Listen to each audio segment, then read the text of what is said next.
Well, as far as I'm concerned, for me, the strong belief in the private sector, that combination is perfect, right?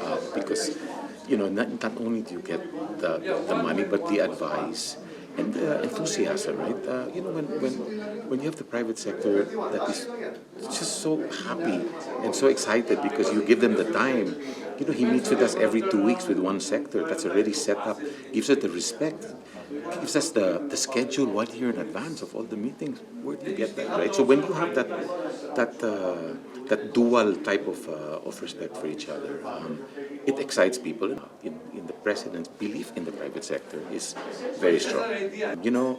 The amount of money we need is quite a large sum for the country to build the infrastructure projects that we want between the roads, the ports, the airports.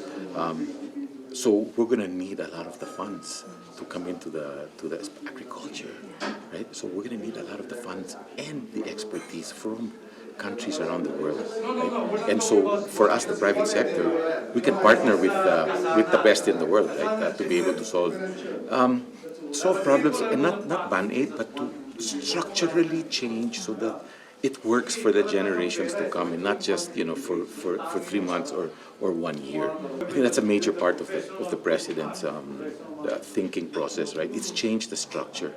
It's got to hurt a little bit so that the structure is changed for the long term. If it's easy, then the result is also easy, right?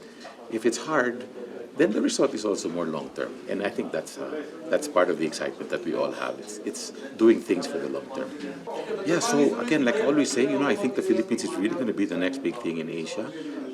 We are very excited to work with the government today because we see that they really appreciate the private sector. I mean, digitalization, for example. The government cannot do digitalization alone.